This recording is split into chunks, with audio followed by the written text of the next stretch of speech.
आज फिर वही अर्थालंकार के भेदों को, अगले भेदों को बताया जाएगा, समझाया जाएगा, लिखा जाएगा। इसके पहले हम अर्थालंकार के 5 भेदों का वर्णन किए थे, जिसमें 2 भेद का वर्णन करके प्रस्तुत कर चुके हैं, जिसमें उपमालंकार और उत्प्रेक्षालंकार 2 भेदों का वर्णन प्रस्तुत कर चुके हैं, उपमा और उत्प्रेक्षा।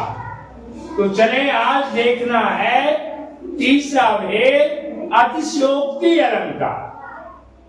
कहते हैं कि अर्थालंकार के तीसरा भेद है अतिशयोक्ति अलंकार। अतिशयोक्ति का अर्थ क्या होता है? अतिशयोक्ति का अर्थ क्या होता है? अतिशय जोड़ उक्ति। अतिशय जोड़ उक्ति। अतिशय का अर्थ होता है बढ़ा चढ़ाकर। अतिशय का अर्थ होता है बढ़ा चढ़ाकर। उक्ति, उक्ति मीन्स बोलना। बढ़ा चढ़ाकर किसी वस्तु, पदार्थ या उपमा की बड़ाई की जाती है। किसी वस्तु, पदार्थ या उपमा की बड़ाई की जाती है। कैसे? बढ़ा चढ़ा करके, अत्यधिक रूप में। जहां होना असंभव है उसे भी संभव करते हुए हम उसकी बड़ाई करते हैं, हम उसका बड़प्पन करते हैं। उसे हम क्या कहते हैं? अतिशयोक्ति अलंकार करते। या जहां किसी पदार्थ, वस्तु, कथन या उपमा का वर्णन, जहां किसी वस्तु, पदार्थ या कथन तथा उपमा का वर्णन लोक सीमा से बढ़कर, यानी संसार में उसकी बड़ाई बढ़कर, लोक सीमा से पार करके बड़प्पन करते हैं, बढ़ा चढ़ा करके बड़ाई करते हैं, उसे ही हम अतिशयोक्ति अलंकार कहते हैं। उसे क्या कहते हैं? अतिशयोक्ति अलंकार कहते हैं। अतिशय जोड़ उक्ति। अतिशय का अर्थ होता है बढ़ा चढ़ाकर, और उक्ति का अर्थ होता है बोलना, यानी किसी बातों को बढ़ा चढ़ाकर बोलना ही अतिशयोक्ति अलंकार कहा गया। जैसे आगे नदियां बड़ी अपार। क्या कहते हैं? आगे नदियां बड़ी अपार, घोड़ा कैसे उतरे पार। आगे नदियां बड़ी अपार, घोड़ा कैसे उतरे पार। राणा ने सोचा इस पार, तब तक चेतक था उस पार। यहाँ कहा गया है कि आगे नदियां बड़ी अपार। नदी का पाट जो है ना, तालाब का पाट जो है, सरोवर का पाट जो है, वह बहुत बड़ा है, अथाह जल है।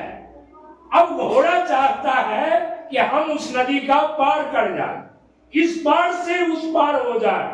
तो उसके मालिक राणा जो है वह आश्चर्य करता है, यह चेतक, यह घोड़ा इतनी बड़ी नदी की पाट को कैसे पार कर सकता है। जब तक सोच ही रहा था तब तक चेतक जो है नदी का पार कर गए। यानी यहाँ राणा जो है चेतक पर, यहाँ राणा जो है चेतक पर असंभव कर रहा है, असंभव को प्रत्युक्त कर रहा है, असंभव को प्रदर्शित कर रहा है, असंभव को प्रस्तुत कर रहा है कि जो संभव नहीं है वह भी संभव हो गया। इसी का अर्थ होता है बढ़ा चढ़ाकर कहना। दूसरी ही इसकी उदाहरण है हनुमान की पूंछ में। हनुमान की पूंछ में लग न पाई आग। हनुमान की पूंछ में लगन पाई आग, लंका सगड़ी जल गई, लंका सगड़ी जल गई, गए निशाचर भाग। यानी यहाँ पर दिखाया गया है कि हनुमान की पूंछ में आग लगा भी नहीं, हनुमान की पूंछ में आग लगा ही नहीं कि लंका से जितने भी निशाचर थे भागने का वर्णन किया जा रहा। यानी यहाँ पर हनुमान का विशेष बड़ाई किया गया। हनुमान पग की तुलना जो है विशेष बढ़ा चढ़ा कर किया गया है, इसलिए यहाँ पर अतिशयोक्ति अलंकार का प्रयोग किया गया। तो चले हम लोग आगे श्याम पट पर। श्याम पट पर हमारी लिखावट को देखे और उदाहरण के साथ समझे।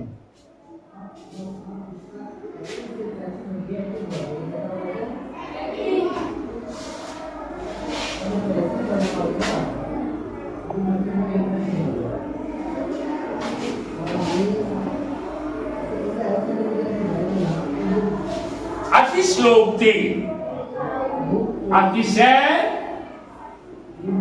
अतिशय जोर उक्ति, अतिशय जोर उक्ति। अतिशय का अर्थ होता है अधिक, बढ़ा चढ़ा कर, बढ़ा चढ़ा कर। उक्ति का अर्थ होता है, उक्ति का अर्थ होता है बोलना, बोलना या कहना, जिसे कथन भी कहते हैं। कथन तो कहते हैं अतिशयोक्ति। ये आपका अर्थालंकार का तीसरा भेद को प्रदर्शित कर रहा है। अर्थालंकार के तीसरा भेद को प्रदर्शित कर रहा है। क्या है? अतिशयोक्ति, अतिशय जोर उक्ति। अतिशय का अर्थ होता है बढ़ा चढ़ाकर, उक्ति का अर्थ होता है बोलना, यानी किसी भी वस्तु पदार्थ की कथन को या उपमा को बढ़ा चढ़ाकर वर्णन करना ही अतिशयोक्ति अलंकार कहा जाता है।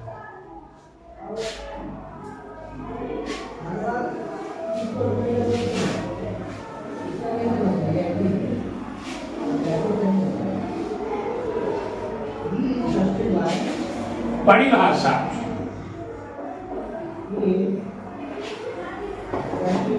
जहां किसी वस्तु पदार्थ या कथन तथा उपमा का वर्णन लोक सीमा से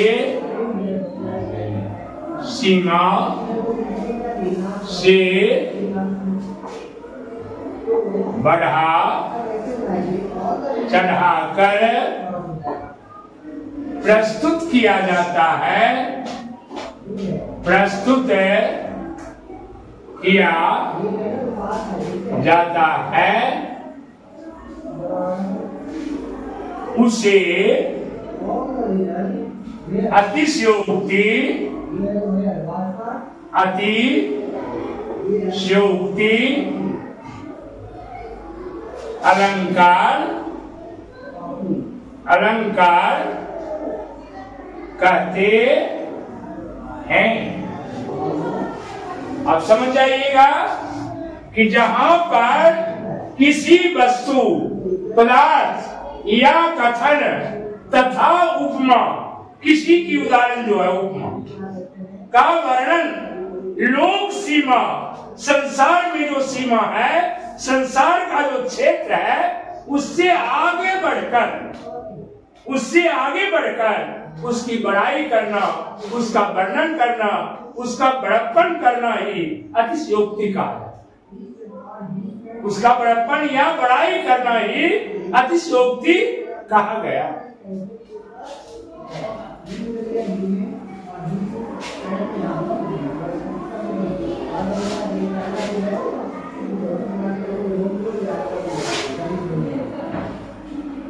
उदाहरण के लिए, उदाहरणार्थ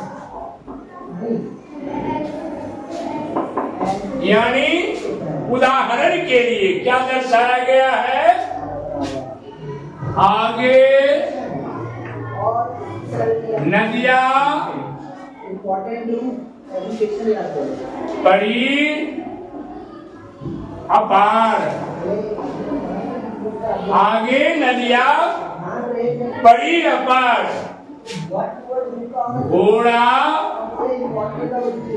कैसे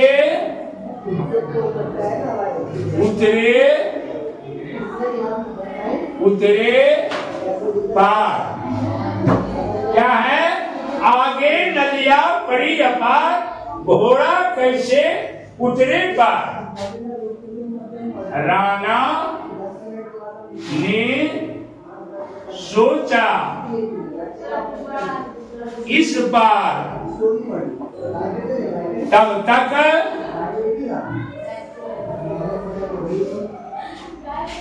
चेतक उस बार। कहते हैं आगे नदियां बड़ी अपार, घोड़ा कैसे उतरे पार। राणा ने सोचा इस पार, तब तक चेतक था उस।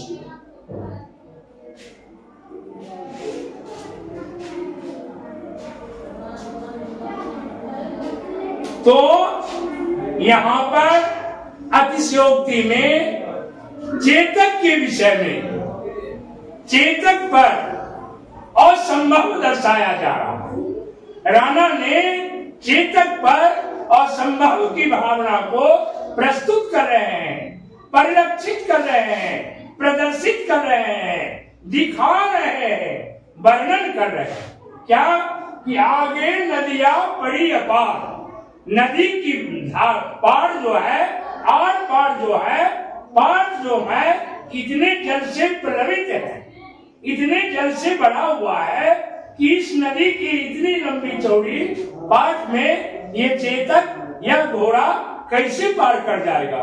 यह संभव नहीं है। राणा ने सोचा इस पार, राणा सोच ही रहा था, राणा उस चेतक के विषय में सोच ही रहा था, तब तक चेतक जो है उस पार चला। यहाँ पर राणा ने चेतक पर असंभव का भावना प्रयुक्त किया है, परिलक्षित किया है, प्रदर्शित किया है, दिखाया है, समझाया। उसे ही हम क्या कहते हैं? अतिशयोक्ति अलंकार कहते हैं। उसे क्या कहते हैं? अतिशयोक्ति अलंकार कहते हैं। दूसरे ही अर्थों में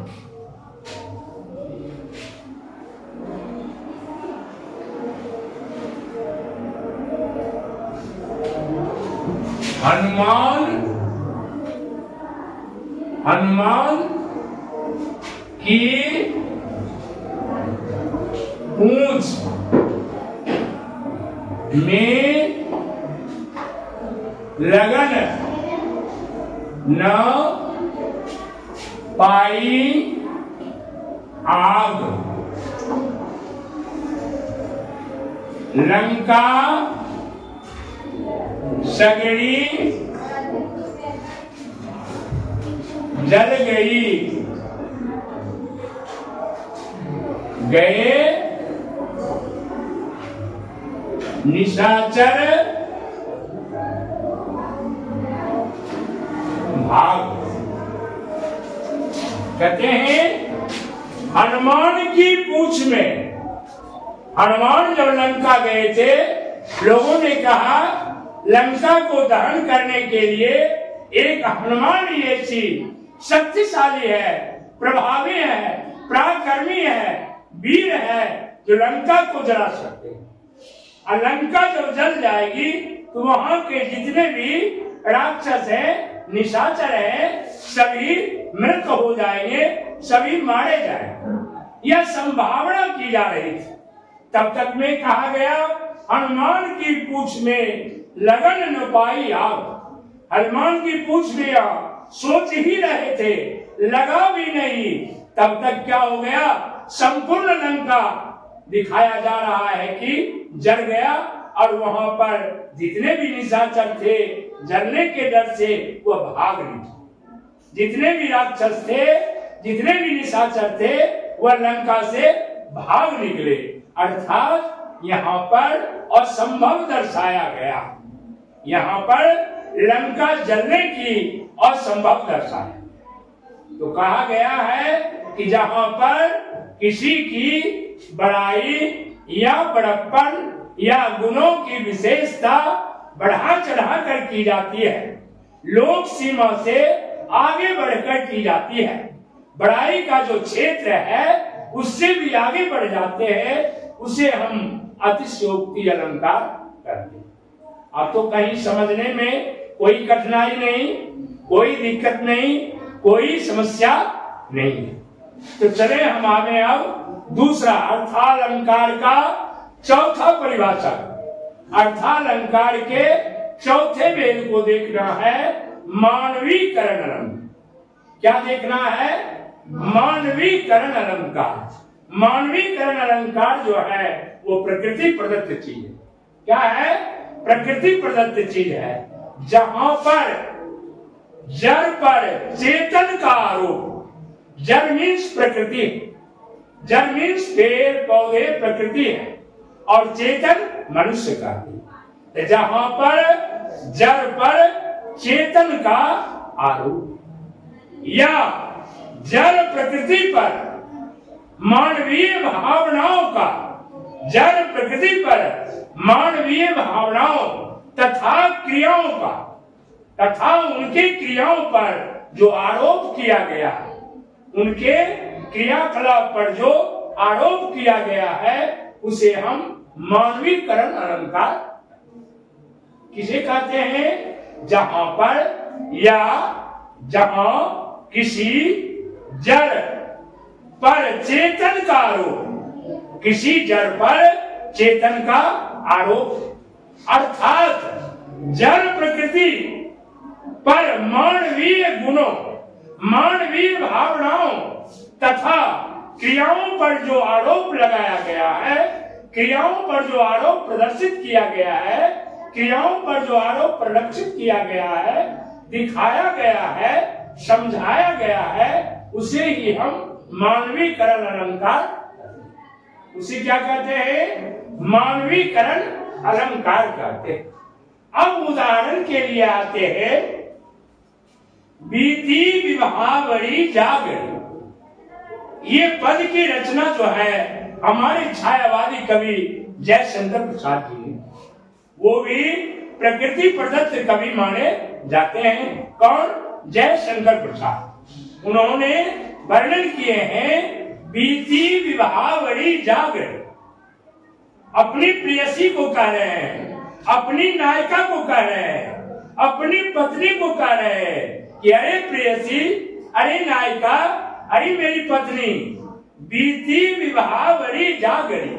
रात बीत गई है, अब सुबह होने को है, जागने का प्रयास तो करो। अंबर पनघट में डुबो रही। अंबर, अंबर मीन्स आकाश, आकाश रूपी पनघट में, आकाश रूपी पनघट में, तो अंबर पनघट में डुबो रही। तारा घट उषा डागरी। ताराएं जो हैं रात अब बीतने को चली है, अंबर की पनघट में ताराएं जा रही है घड़ा लेकर के, अब उषा कालीन होने को है। इसलिए हे प्रेयसी, हे नायिका, तुम जग जाओ, प्रातः कालीन हो चुका है, अंबर की ओर, पनघट की ओर भी तुम्हें जाना है। अब देखो सूर्य की लालिमा निकल चुकी है, प्रकाशित हो रही है, उषा कालीन का समय आ गया है। तो कवि जयशंकर प्रसाद जी अपने प्रेयसी अपनी नायिका को जागृत कर रहे हैं। वह सुषुप्ता अवस्था में है, सोई हुई है कि रात हो बीत गई, अब जाग जाओ। अब क्या हो गया, सुबह उषा कालीन का समय आ गया है, थोड़ा जगने का प्रयास। तो कभी बड़े ही मनोरम ढंग से बीती विभावरी जागरी का उदाहरण देकर, तो यहाँ पर उषा पर नागरी का आरोप। उषा पर किसका आरोप है, नागरी। नागरी मीन्स चतुर स्त्री होती है, नागरी मीन्स चतुर स्त्री होती है। और उषा जो है प्रातः कालीन की जो सूर्योदय होते हैं, उस समय को भोर भोर जो होते हैं, उसको हम उषा काल कहते हैं। तो नागरी जो है वो चतुर सियानी नारी जो है वह कहती है कि अरे उषा, इतने सवेरे जगने की, इतने सवेरे निकलने की क्या आवश्यकता है? मैं तो नींद में सोई हुई थी, तूने मुझे क्यों जगा दिया? इतनी सवेरे तुमको निकलने की क्या आवश्यकता थी, क्या जरूरी थी? तो उषा पर नागरी का आरोप है, इसलिए यहाँ पर मानवीकरण अलंकार का प्रयोग किया गया है।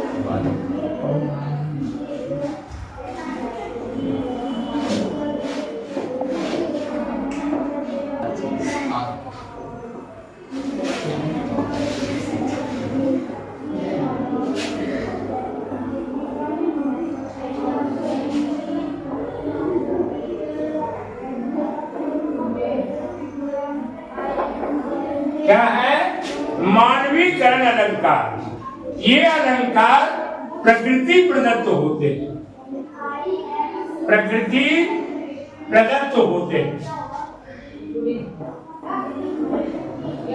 या प्रकृति पर आधारित है। इसे ही हम मानवीकरण अलंकार कहते हैं, जहां पर जड़ पर चेतन का आरोप, जहां जड़ पर चेतन का आरोप।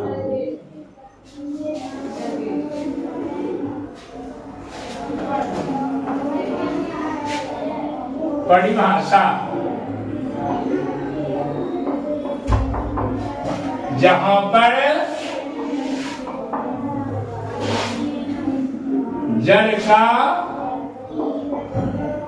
चेतन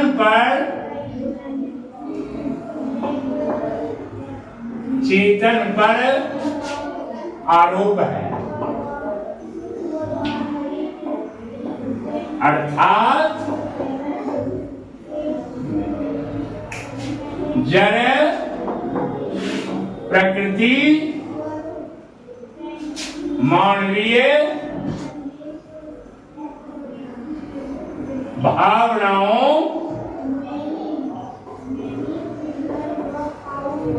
तथा क्रियाओं पर आरोप प्रस्तुत किए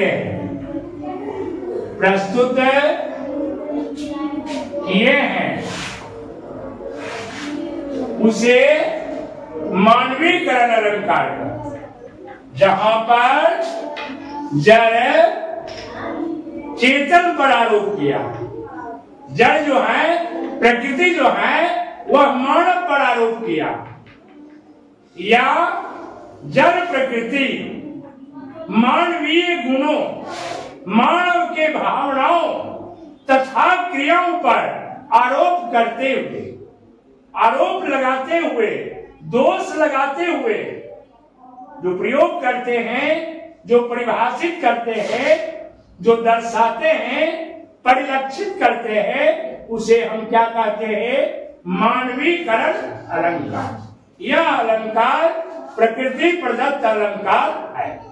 प्रकृति के जितने भी दी हुई वस्तु है, जड़ और चेतन, ये दोनों प्रकृति पर आधारित है।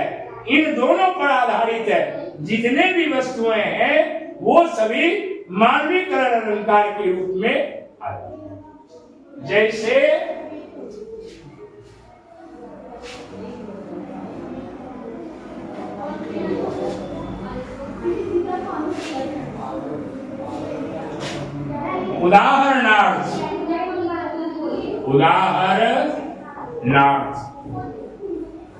उदाहरणार्थ का अर्थ होता है उदाहरण के लिए। उदाहरण के लिए क्या है? बीती विभावरी जागरी,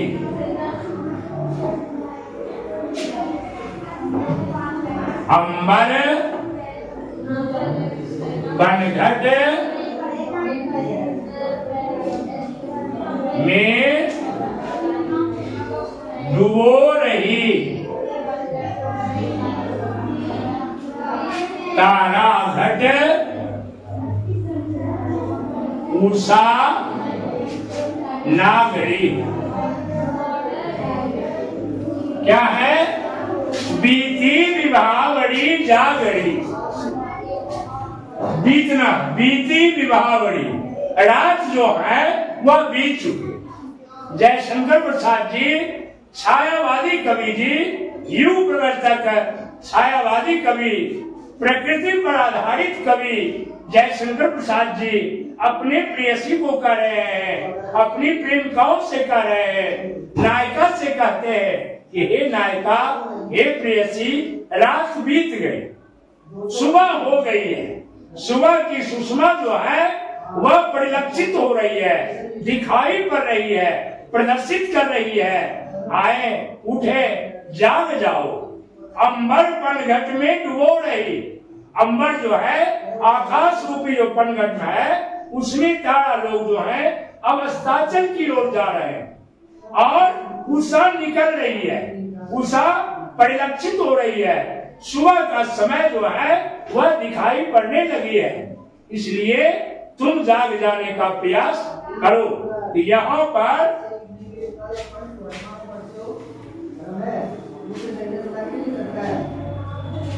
इस प्रसंग में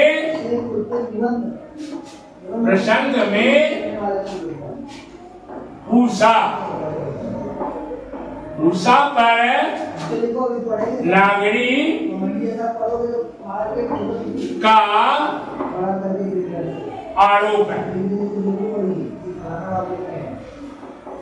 किस पर आरोप है?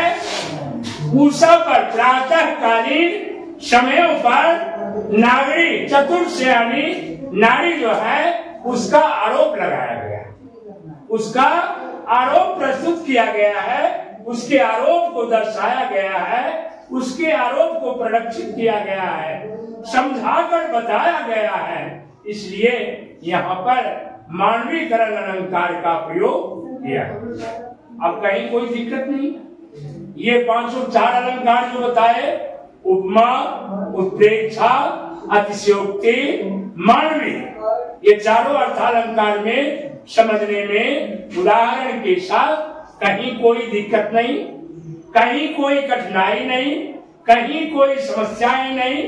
आसान तरीके से इस परिभाषा को उदाहरण के साथ परिभाषित कर सकते हैं, कोई दिक्कत नहीं, समझ पा सकते हैं, कहीं कोई दिक्कत नहीं है।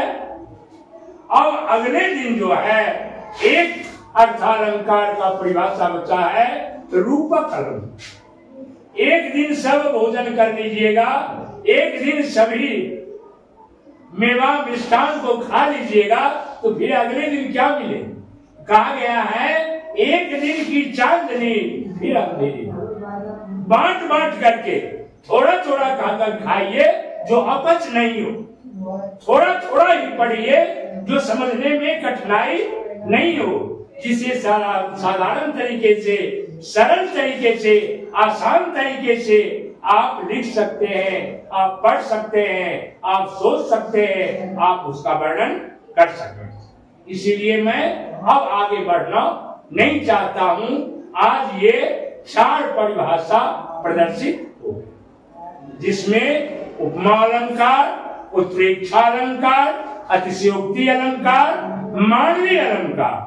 अब अर्थालंकार का एक ही परिभाषा बचा है, जिस परिभाषा को अगले दिन हम प्रस्तुत करके आप सबों को सरल तरीका से, आसान तरीका से समझा बुझा करके, कहीं कोई दिक्कत नहीं, कहीं कोई कठिनाई नहीं। तो आज अलंकार का विराम दिया है, आज अलंकार को विराम दिया है।